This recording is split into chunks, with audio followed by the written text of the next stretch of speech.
La derecha es algo así como el infierno, ¿no? Es algo maldito, o al menos parece proscrito hoy día en nuestro país y en varios países de la América Latina. Pero a ver, si hay derecha, hay izquierda, y si hay izquierda, hay derecha también. Son alternativas, a final de cuentas, de gobierno.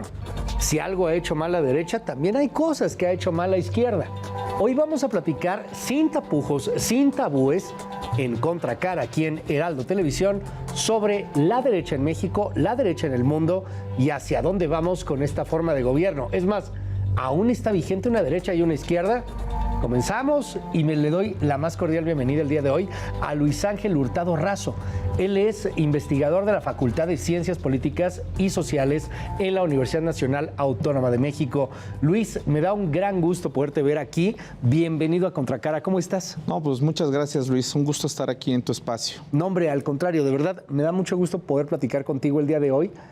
Y además que lo hagamos sin tapujos, que lo hagamos de manera directa, porque hoy día parece que en México, cuando alguien habla de la derecha, particularmente el presidente, por ejemplo, es como si fuera algo proscrito. Pero ¿qué te parece si comenzamos antes con un poquito de historia? ¿Por qué hay derecha y por qué hay izquierda?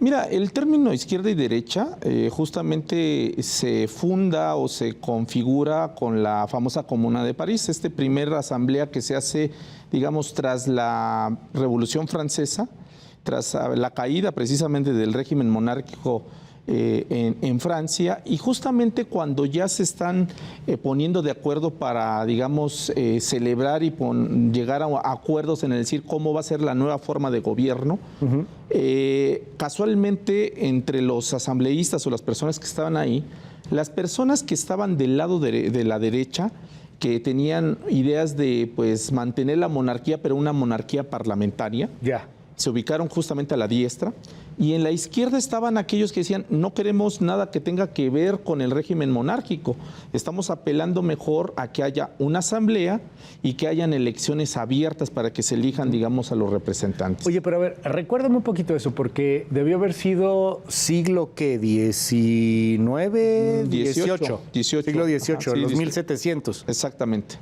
De pronto en Francia la gente se enoja, ¿que era Luis XVI? Sí, exactamente. Se enoja porque el cuate tenía Palacio de Versalles. Sí, totalmente. Tenías a María Antonieta. Exacto. La famosa historia esta de, pues si el pueblo tiene hambre, que coman pasteles, a mí me vale cacahuate. Exactamente. Y entonces viene una revolución.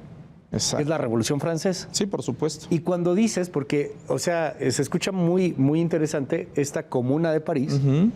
¿Cómo era eso? O sea, el pueblo de verdad fue algo tan frívolo, tan aleatorio, tan venial. O sea, un día se pusieron unos a la derecha y otros a la izquierda después de que termine esta revolución, tan así. Básicamente, la configuración se debe a los dos líderes de la Revolución Francesa. Okay. Por una parte tenemos al, digamos, el exponente más representativo, que era Danton, que era justamente aquel que pregonaba justamente por ese cambio radical, o sea, completamente decir, no queremos monarquía, no queremos un régimen absolutista y queremos mejor una asamblea que elija a sus representantes y, por supuesto, más libertades para el ciudadano. Claro. Y por otra parte tenemos una figura esencial, inclusive hasta en la ciencia política, que era Robespierre. Robespierre, que justamente pregonaba y decía, a ver, no queremos un giro o un cambio tan radical, queremos más bien que elijamos ciertamente al monarca, pero que lo elija justamente el Parlamento.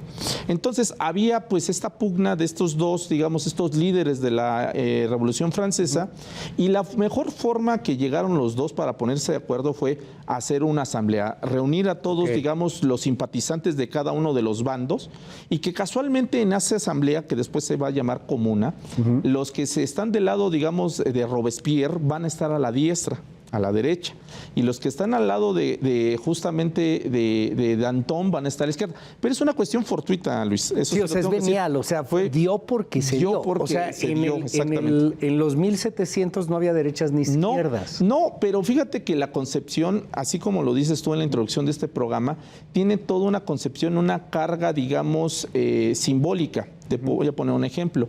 Siempre se ha estigmatizado a la derecha con una cuestión del conservadurismo, del mantenimiento, digamos, de las costumbres, etcétera, etcétera. E inclusive es una cuestión hasta bíblica. en la cuestión del evangelio y todo lo que tiene que ver con la misma religión católica, el Padre está sentado a la diestra y el Hijo a la izquierda. O sea, es una concepción que se va configurando de esta forma. Y esto ha venido justamente, y yo lo he manifestado en las diferentes, digamos, investigaciones que he hecho sobre la derecha, que el término derecha y izquierda tiene un sentido ideológico. ¿Qué quiere decir esto, Luis?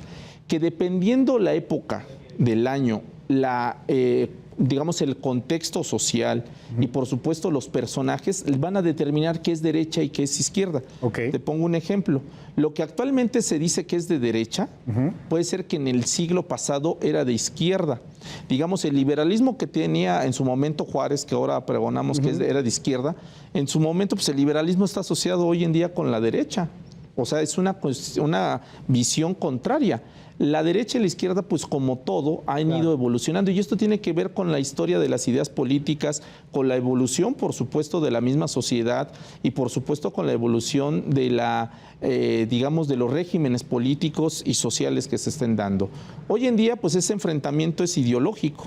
Para unos la derecha es mala y para otros la izquierda es mala, pero realmente son dos visiones que hoy en día muchos especialistas han estudiado y dicen, creo que está agotado el término, porque no podemos encasillar a todo el universo político, el universo ideológico en dos visiones. Todo tiene que ser blanco o negro, o todo tiene que ser bueno o malo. Más bien tiene que haber diversidad, digamos, de opiniones y diversidad de confluencias ideológicas. ¿Solamente hoy, desde tu perspectiva, existe una derecha y una izquierda, o ya empieza a haber otras formas de ideología? Porque me pongo a pensar, hay un debate actual entre si estamos en la derecha y la izquierda, si eso todavía es vigente, o si estamos ya en un momento en que hay liberalismo y populismo, o si estamos ya en un momento en el cual se está debatiendo la democracia misma. O sea, el hecho de, oye, pues hay gente que no quiere la democracia, quiere un régimen un tanto más fascista, más autoritario, a ver si después pueden volver a optar por otro simplemente por una votación o por una elección. Hoy todavía, ¿qué tan vigente ves una derecha o una izquierda? ¿Solo existe una derecha o una izquierda? No. Por ejemplo, en el caso de México, o sea, ¿solo tenemos una derecha o una izquierda, o empieza a haber más opciones? No. De hecho, entre las mismas derechas y entre las mismas izquierdas, pues hay diversidad. O sea, se habla, no puede existir una sola izquierda, porque es meter, digamos, todo el pensamiento político, ideológico en una sola cajita. Cuando realmente hay diversidad. Pongo un ejemplo. Antes de ser de izquierda tenías que ser comunista o socialista. Hoy en día, de hecho, está mal visto ser de izquierda y pregonar, digamos, con la idea del socialismo, del comunismo, por toda esta carga simbólica que tuvo en su momento la Unión Soviética, o los regímenes todavía que existen en China y en algunas partes, inclusive latinoamericana, exactamente, ¿no? O sea, Venezuela o Cuba, ¿no? Oye, pues eres de la izquierda recalcitrante. Exactamente. De la izquierda anacrónica, ¿no? Exactamente. Vieja. Y lo mismo ocurre con la misma derecha. La misma derecha tiene matices. La misma derecha, podemos concebir una derecha política almacenada, digamos, o albergada en los partidos políticos, en los movimientos políticos, pero también hay una derecha ideológica, una derecha intelectual, inclusive hasta empresarial.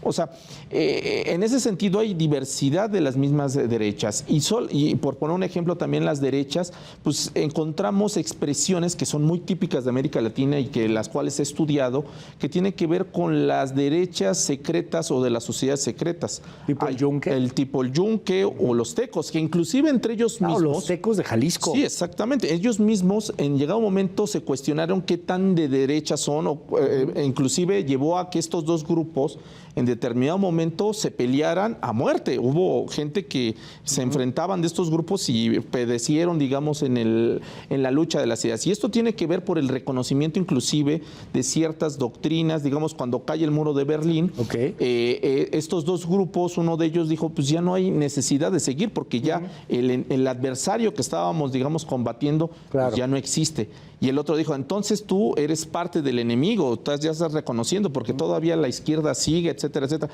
Y eso llevó a batallas internas. Lo mismo ocurría con la izquierda. La izquierda que en llegado momento se albergó en estos grupos guerrilleros o paramilitares que surgieron en América Latina.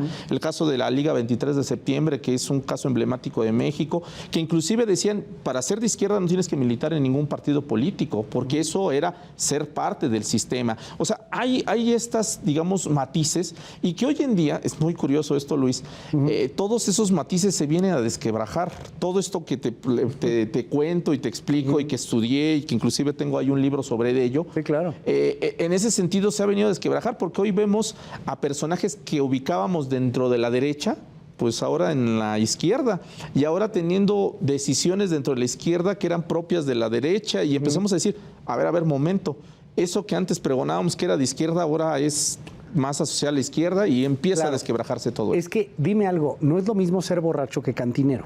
Por supuesto. O sea, de pronto tienes unas ideologías y tienes una posibilidad extremadamente radical, pero llegas al gobierno y te das cuenta que no es algo tan sencillo. O sea, no es tan sencillo respetar ciertas cuestiones que habías dicho que ibas a hacer. Te pongo el ejemplo hoy en el gobierno de México. Y no es irnos contra uno o contra otro, no es peyorativo, simplemente que a mí me brinca mucho que, por ejemplo, este gobierno opte por la militarización o por utilizar tanto a los militares. Por supuesto. Y eso a mí me parece muy de derecha. Total. Pero también me pongo a ver lo que está pasando en Cuba. Oye, es que en Cuba los militares se usan para todo y se supone que son de izquierda. O gobiernan, ¿no? O gobiernan. Sí. O sea, ¿qué pasa ahí, por ejemplo? O sea, esta dicotomía que se ve cuando estás en la campaña y que después se transforma de una manera muy radical cuando ya llegas al gobierno. Sí, porque bien lo dices ahorita, una cosa es cuando tú estás, digamos, es la lucha por el poder, así lo voy a poner. Una cosa es cuando tú tratas de persuadir a aquellos para que te apoyen para lograr precisamente el fin, que es llegar al poder, y otra cosa es mantener el poder. Okay. Mantener el poder conlleva precisamente combatir a aquellos que están luchando por el poder. Y si tú, en llegado momento, tienes que combatir de cierta forma y utilizar todos los medios. Dicen, justamente Clausewitz lo decía muy bien, la política es la guerra por otros medios, o en llegado momento Maquiavelo le decía, el fin justifica los medios. Entonces, hoy en día, pues esas visiones ideológicas no necesariamente tienen que ser visiones prácticas, ¿no?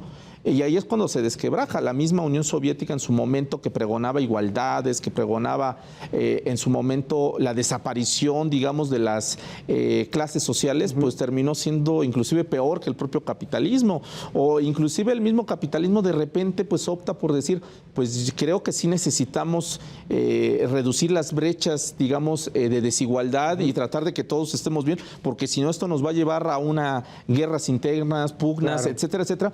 Entonces esto pues complejiza muchísimo los términos. Y es cuando el debate, digamos, ahí se reduce a decir, no podemos reducir la realidad a un término simple como derecha o izquierda.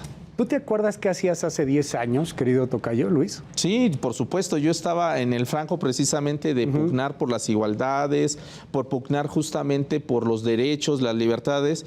Y hace 10 años estamos hablando que era 2012. 12, sí, justamente. Hace 10 años, tú como experto en estos temas, hace 10 años, tú te imaginabas, no hablemos de México nada más, que iba a ganar un Bolsonaro, por ejemplo, en Brasil.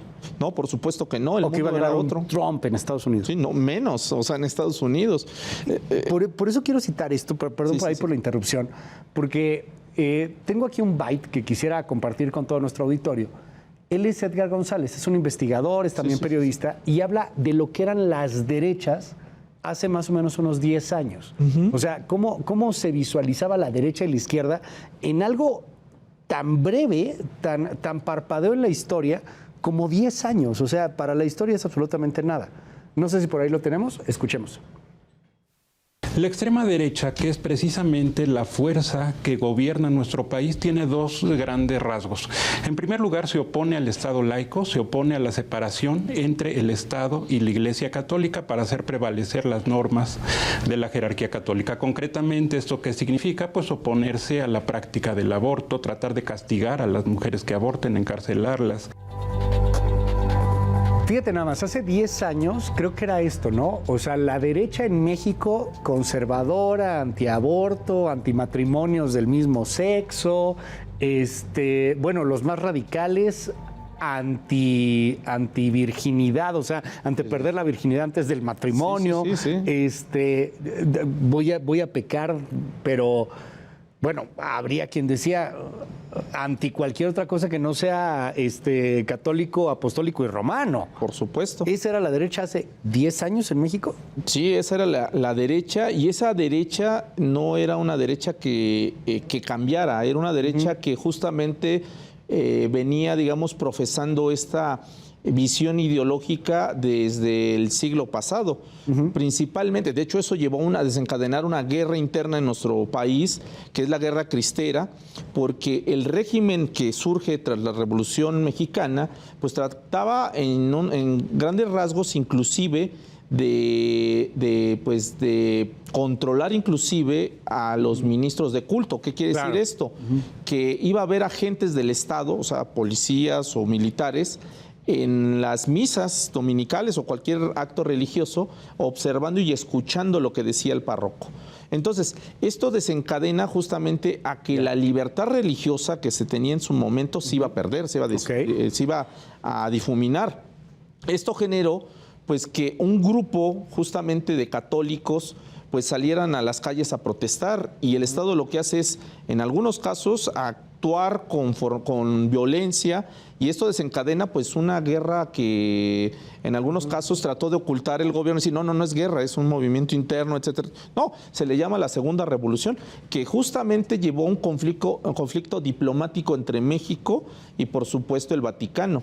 La famosa ley Calles, que era la que en su momento la ley cristera, ¿no? Exactamente, que era que justamente los ministros de culto, y todo eso hasta la fecha se mantiene, no podían tener derechos políticos, o sea, no podían contender en un puesto de representación popular, no podían intervenir en los procesos políticos, etcétera, etcétera, y pues desencadena todo eso. Entonces, esta radicalización que se da desencadena a que la derecha se identifique precisamente con los ideales del catolicismo, lo que acaba de mencionar, y por supuesto lo menciona claramente Edgar, en el sentido de decir, bueno, ¿cuáles son los ideales del catolicismo? Pues primeramente la familia tradicional, no vamos a reconocer ningún otro tipo de familia. Segundo, pues que vamos a profesar la religión católica sobre todas las cosas, que el matrimonio pues no sea entre personas de diferente sexo, por supuesto las mujeres llegar vírgenes al matrimonio, no reconocer por supuesto la interrupción del embarazo, no reconocer los derechos inclusive de la mujer en muchos servicios. Bueno, ¿qué pasa? De pronto, perdón que te interrumpa, pero es que de pronto este tema de izquierdas y derechas, creo que hubo un momento en la historia, particularmente de este país, en donde lo enfocamos en la cama. Sí, por supuesto. O sea, ¿con quién te acuestas? ¿Cómo te acuestas? ¿Qué decides si estás o no estás embarazada? Pero creo que hubo un momento, y ahí es a donde quiero llegar con el tema de la iglesia, en donde no sé si la iglesia católica, también una parte, una fracción quizá minúscula, empezó a irse hacia la izquierda. Y te estoy hablando de 1994, que es cuando más se ve con la famosa teología de la liberación, ¿cierto? En donde con el subcomandante Marcos, con la revuelta, con todo lo que estamos viendo, llega una iglesia que empieza a ser muy apegada al pueblo marginado, ¿no? Exacto. Y hoy tenemos un papa, el Papa Francisco, pues que viene también desde abajo, jesuita además también. O sea, en esta parte de la derecha creo que también se ha transformado la visión de la iglesia, porque le echan la culpa a la iglesia con la derecha. O sea, si eres de derecha, eres de la iglesia, pues parece que no. O sea, hay mucha gente hoy de la iglesia que más bien parece de la izquierda. Totalmente. Y que está señalando a un gobierno que dice que es de izquierda, pero que parece más de derecha. Exactamente. No, yo creo que en este momento tocas el tema ejemplar para entender la transformación inclusive de instituciones tan rígidas como es la Iglesia Católica. Una iglesia pues que cómo elige su forma de gobierno, sus normas, etcétera, etcétera, pero que justamente en el siglo pasado se dio cuenta de todas las transformaciones sociales que pregonaban pues por una parte las libertades y sobre todo el respeto el respeto de los derechos de los demás, entre ellos el de la mujer. Claro. Entonces, esto genera pues que un debate interno entre la misma iglesia que los lleva a decir, a ver, o nos transformamos o desaparecemos. Sobre todo por todas las visiones que estaban ocurriendo en el mundo. La Iglesia Católica es la religión en el mundo que más feligreses ha perdido. Y entonces, en ese sentido, han venido estos cambios. Surge la teología de la liberación, como bien lo señalas, que fue muy cuestionada en su momento entre la misma Iglesia. Inclusive hubo muchos padres que en su momento que profesaban la teología de la liberación, que fueron inclusive excomulgados por la misma Iglesia Católica, etcétera, etcétera. Pero todos esos cambios fueron de la mano de todos los cambios sociales que se han dado en el mundo. Sí. Y te voy a poner un ejemplo que yo creo que es el que desencadena todo esto. La llegada de Internet. Wow, ya tocamos un tema increíble. A ver, la llegada de Internet le da en la torre a muchas cosas, ¿no? Por supuesto. O sea, cambia absolutamente el panorama. Perdóname, es que me emocioné con lo que acabas de decir. Cito a Anne Applebaum. Hay un libro hermoso, se llama El ocaso de la democracia. Y ahí Anne Applebaum habla de que muchas cosas han pasado en la historia, como la marginación social, por ejemplo, el asunto de la desigualdad, inclusive la crueldad militar. O sea, muchos asuntos, pero nunca habíamos visto un reacomodo como hoy, como con Internet. Sí, es que Internet permite justamente a todos poderse expresar. A todos. A todos. No importa si eres rico, si eres político, lo que sea, a todos. Y cuando te permite eso es visibilizar aquello que antes no se visibilizaba. Entre ellos, pues todos esos excesos que tenían, no solamente la iglesia, el poder político, el poder económico e inclusive el poder social. Claro. Hoy en día se cuestiona inclusive de aquellas personas que somos parte de la misma sociedad, pues que en llegado momento invadas el carril, digamos, de la ciclopista y te dicen, oye, pues respeta, y lo hacen público. Internet lo que hace es precisamente socializar el conocimiento y exhibir cosas, abusos. Se vuelven,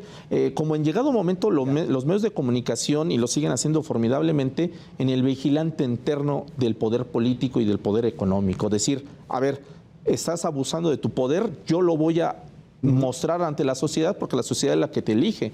Entonces, Internet lo que hace es empoderar a la misma sociedad. Pero, por ejemplo, en el tema este en donde llega Internet y en donde, poniéndonos muy academistas a lo mejor, en donde se hace realidad la utopía de Humberto Eco, ¿no? Sí, claro. Vamos a democratizar la sociedad y llega Twitter y llega todo lo que llega. Después el mismo Eco dice, oye, es que eso es el eco de los idiotas. Lo dice, ¿no? Sí, algo claro. por el estilo.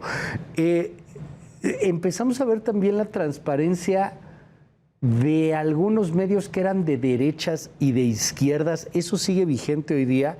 Yo lo veo con las elecciones gringas o lo veo con los medios gringos, y el clásico lugar común es Fox News es un medio de derecha. Sí. Tal lo es, sigue vigente eso. CNN es de los liberales, de una izquierda estadounidense. Tal lo es. O sea, en esta democratización de los medios y en este quite de máscaras, ¿se ven también hoy día medios de izquierda y de derecha? Es que justamente, Luis, Internet lo que permite es ver que la realidad no se limita a dos polos. No se limita a la izquierda y a la derecha, sino que Internet muestra aquello que antes no se volteaba a ver. Te pongo un ejemplo. Antes era muy raro ver en los medios de comunicación temas que tuvieran que ver con el derecho a los animales. O sea, el derecho. De hecho, ni quién pelara. Exactamente. Y hoy en día, la ecología, ni quién pelara. Exactamente. El cambio climático. Era tema de relleno, etcétera. Así como que no hay nada, pues sácate eso. Sí, claro. De hecho, hasta era estigmatizada, ¿no? Sí, claro. ¿Cómo puede ser que tú, que eres un anchor de tal o un periodista de tal, te prestes a hablar del cambio climático? Cambio climático, ¿no? Exactamente. Y con ello, pues también hubo otros temas que antes no estaban en el radar, entre ellos el tema de la mujer. O sea, la mujer también entra y rompe tabúes en todos los sentidos. Entonces, ¿esto qué muestra? Pues que la realidad no se puede explicar solamente con la izquierda y la derecha. Es una realidad, como debe de ser, muy compleja, muy variada y que justamente está compuesta de diferentes elementos que hacen rica una universalidad, digamos, de ideas, de cosmovisiones y de culturas. Entonces, Internet precisamente hace esa ruptura entre esos cánones que antes se tenía, ¿no? Tú lo acabas de decir muy bien con los medios de comunicación, se decía, pues este medio es de derecha, este medio es de izquierda.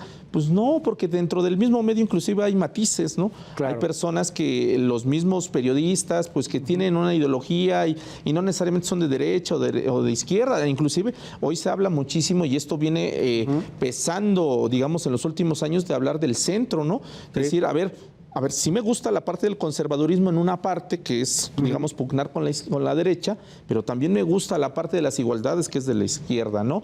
Y no me gustan los polos extremos, el izquierdismo, y tampoco me gusta la ultraderecha, ¿no? Entonces, estamos viendo justamente que es más variado todo esto. Citaste algo muy interesante, el tema de las mujeres, el feminismo, y somos dos hombres, o sea, de entrada no está tan legal hablar así tan abiertamente del asunto de la lucha de las mujeres sin que haya mujeres presentes en la mesa.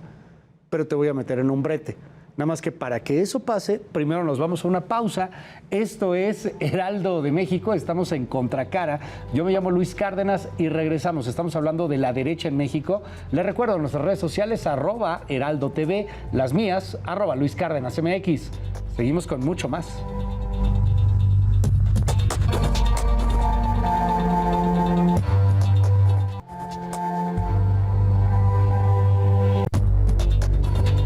Seguimos en Contracara, yo me llamo Luis Cárdenas, estamos en @LuisCárdenasMX o en @HeraldoTV, aquí en Contracara, en Heraldo de México. Oiga, hoy estamos platicando de un tema muy curioso. Se habla de la derecha y de la izquierda y constantemente parece que se estigmatiza a la derecha. Hoy estamos en una conversación pues muy profunda en torno a lo que representa la misma derecha. Y hace un momento, Luis, tú nos decías, es que el mismo asunto de las mujeres, por ejemplo. Y hoy el feminismo, y me llama la atención, e insisto y pongo el disclaimer así como que en mayúsculas, no hay una mujer presente en esta mesa y debería de haberlo. Pero hay quien dice el feminismo tiene que ser de izquierda. Si el feminismo no es de izquierda, entonces no es feminismo. Y hoy veo que hay contradicciones fuertes, porque hay, por ejemplo, muchas mujeres que están inclusive en contra del tema de la diversidad y de mujeres trans que empiezan a ocupar lugares que para otras mujeres no deberían de tener y que las tildan de feministas de derecha. ¿Cómo lees esto? Y con el disclaimer de que no hay mujeres presentes. Es que, mira, el tema del feminismo es igual que todo movimiento social o político que se da. Tiene matices. O sea, digamos... vamos a poner el ejemplo otra vez de la Comuna de París. Era un movimiento en su momento que pregonaba por la igualdad, por la fraternidad, etcétera, etcétera. Podríamos considerarlo de izquierda. Pero al momento de que derrocan ese régimen y empieza, digamos, a elegir la nueva forma de gobierno, pues vemos que hay matices. Unos que dicen, no, pues sí hay que borrón y cuenta nueva y tenemos que empezar un nuevo régimen. Y otros que dicen, no, es que sí hay partes de ese régimen que nos sirven, que nos anclan y nos ayudan precisamente a configurar lo que vamos a hacer. Eso ocurre precisamente con el movimiento feminista. Dentro del movimiento feminista también hay matices al interior y eso es sano en todo movimiento. De hecho, debo de decirlo así, eso es parte, digamos, de lo que es ser humano. Que tengamos diversidad en la conformación de ideales y por supuesto, de ideas, y eso va a enriquecer el debate y nos ha llevado a lo que somos hoy en día. Si nosotros nos casáramos, eso es lo peor, con una sola visión del pensamiento, una sola visión ideológica, pues caeríamos en lo que tanto se ha cuestionado y se ha teorizado sobre ello, que son los regímenes totalitarios, en donde no se permite que exista una idea diferente a la que el líder pregona, ¿no? Entonces, eso es lo riesgoso en todos los sentidos. Los griegos tenían esta maravilla, corrígeme, según yo eran los griegos, o sea, el ser ecléctico, el seleccionar lo mejor de cada cosa, el poder enriquecerte con lo que más destacabas de cada una de las ideologías. Y hoy tocas un punto fundamental. Parece que esto ya no existe. Lo digo con todo respeto y por favor que no suene a peyorativo ni es a favor o en contra de nadie, pero me voy a aterrizar otra vez al mentado ombligo. El presidente López Obrador habla de la derecha como si fuera algo, pues, proscrito, como si fuera un estigma prácticamente.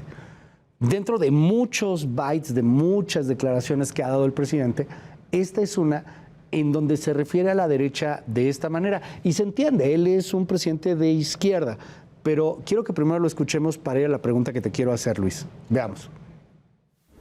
Ser de derecha es ser retrógrada, o sea, aunque algunos sí se asumen, como decían antes los líderes charros, soy charro y qué, pero siempre es mejor, ¿no? Pasar por progresista buena onda, ¿no? Y así engañan, ¿no? Hay de estos famosos pues que hacen publicidad, ¿no? Que cobran a empresas que destruyen el medio ambiente, pero al mismo tiempo cuestionan estas obras que son para beneficio de la gente, para beneficio del pueblo. Y no se trata de López Obrador nada más, esto está pasando en todo el mundo, este tipo de líderes populistas. Y hoy viene el debate entre el populismo, algunos le llaman su contra los demócratas, los liberales. ¿Cómo ves el mundo poniendo este ejemplo? Porque tú mencionabas hace un momento, no se trata de radicalismos, pero el mundo tiene radicalismos. Es que mira, si algo ha mostrado la historia de la humanidad es que los radicalismos persuaden más rápido. O sea, la emoción vende. Exactamente, y los radicalismos se sustentan precisamente en la reducción justamente del discurso en ideas muy sencillas. Es más fácil encasillar la diversidad en una sola cosa. Claro. Que explicar a toda esa diversidad desde diferentes ángulos y tratar de encontrar y decir, pues bueno, el negro no es tan negro, tiene matices, ya vimos que aquí hay ciertos grises, ciertos claroscuros, etcétera, etcétera. Es más difícil eso. Hoy en día el discurso político, y no solamente el caso de México, no, sino en todo el mundo, y esto puede ser de izquierda o de derecha, hay líderes populistas de derecha o de izquierda, han visto que, y más con la era tecnológica, con Internet, que es más fácil reducir el discurso a encasillarlo a ciertos estereotipos o a ciertos elementos, porque eso vende en el sentido de decir, es más fácil que se le quede la idea grabada a la sociedad, decir, estas personas son de derecha o estas personas son de izquierda, a decirles, a ver, momento, no estamos hablando de que unas personas son de izquierda, sino que dentro de esa misma derecha o de esa misma izquierda, pues hay matices, estos podríamos llamarlos de centro y empezar a explicar, pues ya te llevas muchísimo tiempo explicando cuando tú reduces algo en 1 o 2 minutos. Eso ha ocurrido últimamente, que el discurso se ha vuelto más eficaz al reducirlo a su máxima expresión. Y eso es parte de la dinámica, pero no es nuevo, Luis. O sea, eso hay que decirlo. Lo hemos vivido a lo largo de la historia de la humanidad. Los radicalismos lo utilizan muy eficazmente. Claro. Y en ese sentido, lo que actualmente está ocurriendo es que es más fácil tomar una posición, porque volvemos a caer con lo que decía al inicio del programa. Se centra o se reduce precisamente el debate político o el debate social a que la derecha tiene una cuestión ideológica. Cuando conviene se vuelve mala, cuando no conviene es buena. Lo mismo la izquierda. Cuando conviene es buena y cuando no conviene es mala, dependiendo del polo que en su momento esté gobernando. ¿Cómo defines, por ejemplo, hoy la derecha económica? O sea, yo veo que la derecha económica o las propuestas de la derecha, por ejemplo, el republicano, que uno diría el Partido Republicano gringo, pues es de derecha, ¿no? Sí, sí, sí. Pero es extremadamente liberal en materia económica. O sea, menos participación del Estado, inclusive hasta menos tasas impositivas.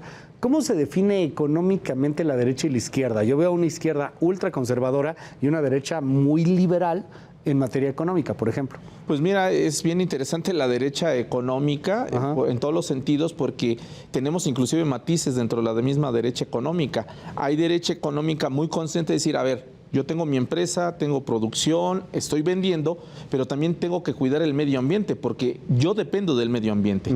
Pongo un ejemplo, si yo vendo libretas o cuadernos, pues dependes del papel. Dependo del papel y dependo de los árboles. Entonces, si yo no hago campañas de concientización para el reciclado, para plantar árboles, pues sí me voy a acabar el bosque y después, ¿qué va a ser, digamos, mi producción y qué voy a ofertar? Pero también hay una derecha que dice, a ver, pues si no hay papel, entonces hacemos escritura en otros soportes. Pueden ser digitales, pueden ser esto, y no me importa que talemos el árbol o el bosque, acabemos con el bosque. Hay matices en todos los sentidos. Igual en la misma izquierda. Hay izquierda, en su momento, la misma izquierda impugnaba pues el progreso que tenía que ver con la industrialización, que entre más progreso había, entonces teníamos mayor facilidad para que todos accediéramos a los bienes y servicios. Hoy en día eso conlleva pues daños materiales al ecosistema, por supuesto generar destrucción de los mismos bienes culturales, etcétera, etcétera. Y hay izquierdas que dicen pues sí necesitamos progresar, pero esta no es la vía. O sea, hoy en día, pues en ese sentido, el tema de la economía sí juega un papel importantísimo y COVID nos dio el gran ejemplo. Claro. COVID nos mostró que sí era necesario no desacelerar la economía, no parar todo. Esa no es la vía. Porque justamente uno de los, Greta Thunberg lo decía, pues hay que parar las fábricas, hay que todo esto porque estamos dañando el ecosistema.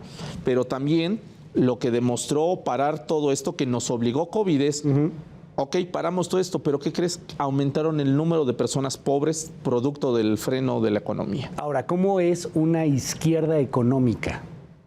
Una izquierda económica, pues vuelvo a los mismos, hay matices. Hoy en día, digamos, no es lo mismo... Lo mismo Chile que Cuba, ¿no? Exactamente. Hay una izquierda en la cual pugna precisamente por tener un control y que el progreso justamente lo determinan un grupo de personas y ellos determinan qué es progreso. Y hay otra izquierda que dice, bueno, vamos a deliberar entre varios, vamos a configurar y decir cómo nos vemos a futuro y cuáles son los elementos que tenemos que en llegado momento explotar o tener que utilizar pues para que ese futuro vaya encaminado al progreso. Entonces, la izquierda pues económica no está peleada, es que también hay que romper esos tabúes. Sí, claro. Se piensa que por ser de izquierda no tienes que tener acuerdos con los empresarios, no tener acuerdos con las empresas y todo eso, porque eso ya te ubica en el sector de la derecha, etcétera, etcétera. No. Si no tienes acuerdos con los empresarios, ¿cómo vas a dotar a la población para tener empleos? Tú hablabas de Internet hace un momento. Sí. O sea, Internet vino a cambiar absolutamente todo y a romper esta regla inclusive de las narrativas públicas de que hay dos vertientes, de que hay dos lados de cada cosa. No es que no hay dos, hay miles en algunos casos. Quiero aprovechar para platicar del futuro. ¿Qué viene en el futuro? ¿Cuál es el futuro que tú ves, por ejemplo, de las derechas? Veo derechas más progresistas, es una cosa curiosa, pero me llaman la atención movimientos de jóvenes particularmente que son pues un poco más conservadores en algunos temas, que ya no tienen problema con quién se acueste con quién, qué matrimonios tengan, ese no es su asunto, sino más van por un desarrollo económico, que se van quitando muchos, no sé si llamarle telarañas o tabúes con respecto a una derecha recalcitrante, como también hay una izquierda recalcitrante. ¿Qué ves en el futuro? Hoy estamos viendo una especie, no sé si de transición, con los populismos que están gobernando el planeta, pero no sé cuánto vaya a durar. Me llama mucho la atención lo que acaba de decir Antonio Guterres en el marco de Egipto en esta cumbre climática, cuando dice, tenemos que quitarnos pues la cuestión de la procrastinación de la cabeza, porque si no hacemos algo contra el cambio climático, pues vamos a llegar al suicidio colectivo, ¿no? Por ejemplo. Y veo una generación nueva que ya se está quitando la derecha y la izquierda y que parece que empieza a ser mucho más pragmática. ¿Cuál es el futuro de esta división? Izquierdas y derechas, ¿qué ves en 10 años? Mira, como bien lo decías ahorita, Luis, veo dos vertientes. Una, ciertamente una mayor moderación, digamos, en la libertad de ideas y por lo tanto en el respeto, digamos, a esa libertad de ideas. Sí, ya se está, en los dos polos, tanto en la izquierda como en la derecha. Pero también veo radicalismos que están floreciendo peligrosamente. ¿No? Y lo peor de todo es que que se están dando en contextos donde pues había pues democracias muy sólidas que pugnaban precisamente por la igualdad, ¿Italia? por el respeto. Sí, Italia es un claro ejemplo de ello, en donde veíamos justamente pues este ejemplo inclusive a seguir en algunos casos. Y vemos ahora que están apostando por, digamos, este tipo de formas de ideológicas y por lo tanto de gobiernos. Pero vemos también una parte que pues ya vivió eso y dijo, ya no quiero eso, y ahora estamos pugnando justamente, hablo por el caso de Latinoamérica, con estas transformaciones ideológicas que se están dando con izquierdas, pero no izquierdas concebidas justamente en los ideales socialistas de la década de los 60s y 70s, sino izquierdas precisamente más progresistas en el sentido de pugnar en el ámbito de, bueno, vamos a retomar esta vertiente capitalista que es necesaria y que tenemos que llegar a un equilibrio precisamente. Pero también hay sus radicalizaciones, como en todo. Yo veo un futuro incierto en todos los sentidos, porque a veces, vuelvo a lo mismo, estos discursos radicales a veces son los que están triunfando y están triunfando en democracias consolidadas. El caso de Estados Unidos, con el caso de Donald Trump. Estados Unidos es una democracia que pues ha sido ejemplo de muchos países en el mundo y de repente dieron ese giro tremendo en el cual pues optan precisamente por un líder que pugnaba y decir, a ver, casi estábamos hablando de la raza aria, ¿no? Los migrantes no funcionan, no esto, vamos a pugnar, hay que reivindicar lo que es ser americano. Make America Great Again. Exactamente, o sea, y esos discursos no se quedaron ahí. Hoy en día, pues, están presentes en algunas otras partes y en algunas latitudes, y temo precisamente que esos discursos empiecen a florecer, pues, en muchas partes hoy en el mundo. ¿Cuáles serían los perfiles de derecha recalcitrante, de una derecha peligrosa que ves hoy en el mundo? O sea, uno claramente es Donald Trump, por supongo. Supuesto. ¿Quién más? Pues mira, el caso de Bolsonaro es otro. O sea, en el caso de Bolsonaro, en Brasil, pues era una persona que todavía pugnaba por libertades que ya se habían ganado, inclusive en los tribunales, el matrimonio igualitario, la interrupción del embarazo, bueno, muchísimas de estas, y que inclusive pues lo decía pública y abiertamente. Ese es uno. Y que perdió por nada. O sea, de hecho, ahí uno pensaba, Lula va a ganar por mucho. No, perdió por nada. Fue un cierre como de película, ¿no? O sea, por una nariz ganó una Lula. nariz. Y está polarizado Brasil, eso sí hay que decirlo. Está en una pugna entre la cual todavía hay personas que no se convencen del nuevo gobierno que va a entrar próximamente. Ni se convencerán. Ni se convencerán, exactamente. Y tenemos el caso justamente de otros liderazgos de derecha, digamos, de este tipo en Europa. Bueno, voy a citar el caso pues de Putin, el caso de Putin en Rusia. También tenemos el caso de Orbán en Turquía, que también tenemos esta situación con te voy a detener por un momento porque entonces he estado leyendo incorrectamente todo. ¿Cómo que Putin es de derecha? No inventes, no, es la Unión Soviética. Él no puede ser de derecha. ¿Cómo que Putin es de derecha? ¿En serio? Pues perdón por el sarcasmo. Claro que sí, o sea, aunque sea, repito, aunque sea heredero la Rusia de la, pues digamos, de la Unión Soviética, eso no garantiza que va a seguir con una línea ideológica de izquierda. O sea, Putin se ha caracterizado precisamente por no permitir los partidos de oposición, inclusive encarcelar a sus opositores. La alianza con la Iglesia Ortodoxa Rusa. Por supuesto, silenciar a muchos medios de comunicación. Claro. Inclusive, vamos a decirlo así, hizo por ley pues que no se pueden haber matrimonios entre personas del mismo sexo. O sea, entonces, ¿cómo podemos hablar de una izquierda que se ha caracterizado o por lo menos se ha tratado de vislumbrar? Es que aprovecho este sarcasmo, y perdón por el sarcasmo, pero el paréntesis, porque hoy en esta izquierda trasnochada que de pronto vivimos en Latinoamérica, no lo de México, en Latinoamérica, me llama la atención con esta invasión de Rusia a Ucrania, cómo la gente aplaudía a Rusia por estar en contra de Estados Unidos.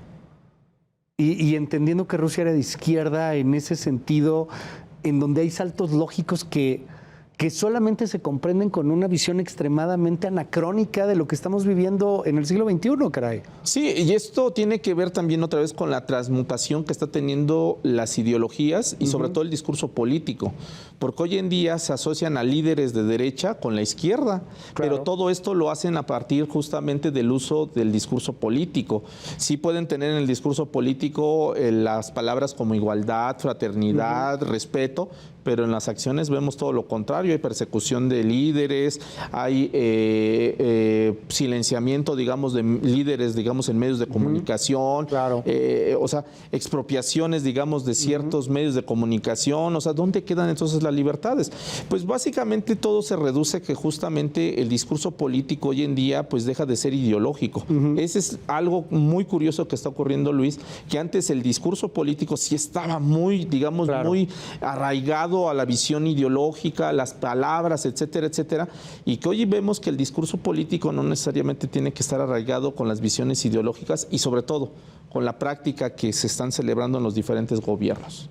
Oye, dime algo, ¿cómo definirías, y esto es curioso porque es una pregunta del auditorio, ¿cómo definirías al derechista contemporáneo? Que no derechairo, al derechista contemporáneo. Pues mira, el derechista contemporáneo hoy en día, voy a tratar de hacerlo, pero es muy difícil porque hay muchos matices, podríamos asociarlo justamente a ciertamente al conservadurismo, pero ya es un conservadurismo moderado. O sea, ya no es ese conservadurismo radical. O sea, no anda en contra de los gays, o sea, le da igual, ¿no? No. O sea, que se casen entre el mismo sexo, una derecha, le da igual. Pero sí pugna por tener una familia de cualquier tipo, pero que haya familia. Ya no hay una pugna, digamos, entre la cuestión de las garantías y libertades de la mujer. Ya permite, digamos, que las mujeres... El aborto, o en llegado momento, inclusive, pues que las mujeres no estén en el hogar, ¿no? Que esa es una visión que se tenía mucho de la persona de derecha, ¿no? Sí, claro. Que las mujeres tengan que estar en el hogar para que cocinen, laven y atiendan al marido. No, hoy no. Esta visión de derecha tiene que decir, si no sale a trabajar o si no trabajamos los dos, no vamos a poder desarrollarnos plenamente, digamos, en nuestras vidas, o no vamos a apostar a futuro. Entonces, pugnamos entonces por el respeto y la garantía, digamos, de los derechos de la mujer. En ese sentido, pues, la persona hoy de derecha moderna, pues ya es justamente más moderada en el conservadurismo. Sigue partiendo del liberalismo empresarial, ese no lo ha perdido. De hecho, la derecha nunca ha perdido el liberalismo empresarial, en la cual se garantice, pues, esta libertad precisamente de oferta y demanda, y de garantizar la propiedad privada para poderse desarrollar. Eso lo sigue pugnando. Y de menos injerencia del Estado, ¿no? Exactamente. Eso los sí, temas económicos. lo sigue diciendo y lo sigue cuestionando cuando el Estado se vuelve muy centralizado, cuando el Estado justamente trata de acaparar otra vez todo el poder político. Dice, a ver, momento, ya vivimos tiempos en los cuales el Estado concentraba todo eso y no nos dejaron buenos resultados. Entonces pugna precisamente por la libertad justamente y la desconcentración del Estado. Entonces vemos a una derecha más moderada, una derecha ya más abierta a ciertos temas y conservadora, digamos, en algunos. El caso de la economía lo sigue manteniendo. Y algo curioso, también hay que definir a la persona de izquierda moderna, ¿no? Hoy vemos a una izquierda moderna ciertamente pregonando por las libertades, pero son libertades en las cuales también buscan ciertas visiones del conservadurismo. ¿Como cuáles? Que el Estado concentre todo el poder político. Vamos a terminar con esto, que es un juego interesante, de perfiles que hay en México. Políticos, personas públicas, por ejemplo, de derecha recalcitrante, o sea, de esa derecha yunquista, extrema. Mencióname uno o dos. Híjole, está complicado, pero en los partidos políticos, híjole, bien, pues voy a decirlo así, Javier Lozano. Javier Lozano, es derecha recalcitrante. Sí, por supuesto. Izquierda recalcitrante. Pues no veo a nadie en los partidos políticos actualmente. Noroña, por ejemplo. Puede ser, pero es que también tiene tintes luego de derecha, ¿no? Pero, o sea, vacaciones en Nueva York. Exactamente, sí. O sea, es esa izquierda hoy moderna, ¿no? Que podríamos llamar. No, yo creo que más bien no estaría en los partidos políticos. Yo creo que más bien veo a una izquierda extremista, más bien en movimientos distintos que no están en los partidos políticos. Yo pondría más bien a los líderes, digamos, pues ecologistas, a las personas que actualmente están pregonando por las igualdades de los pueblos indígenas. Yo encontraría también a personas que están hoy defendiendo, digamos, el caso de las libertades de las mujeres, de los niños, de los animales, etcétera, etcétera. O sea, ¿ves perfiles, por ejemplo, que no están hoy día? O sea, hoy día parece que hay más bien cartuchos quemados que nuevos perfiles. Sí, yo veo más bien eso. O sea, es que nuevos perfiles, uno que se te ocurra que veas por ahí. Esos nuevos perfiles así de ultraizquierda, o sea, que vemos así. De ultraizquierda, de ultraderecha. Híjole. Hay quien dice que necesitamos un Bolsonaro en México. No, ojalá no, pero... Por ejemplo, una Lili Telles. Yo la veo más de derecha. Sí, claro. De derecha, totalmente. Pero de derecha recalcitrante, o sea, derecha o de extrema derecha totalmente. En el futuro. Okay. Exactamente. O veo, vamos a ponerlo así, Antolini en la izquierda. Ok. O sea, ultraizquierda en todo lo que dice y que no permite, digamos, la libertad en otros sentidos. ¿Quién más podría encontrar en eso? Pues podemos meter a Noroña. Sí podemos meterlo. Pues está bien padre el futuro, ¿no? Para que descanse bonito en esta noche, para que sueñe con pesadillas seguramente. Oye, ¿cómo te seguimos en tus redes sociales? Me encuentran como Luis Hurtado o Luis Ángel Hurtado en todas las redes sociales. Estoy en Facebook, en Twitter, bueno, en todos, hasta en TikTok estamos, estimado Luis. Mil gracias, Luis. Y bueno, pues llegamos ya al final de este espacio aquí en Contracara. Estamos en Heraldo Televisión. Yo me llamo Luis Cárdenas. Nos vemos en la próxima. Descanse, sueñe bonito. Bye bye.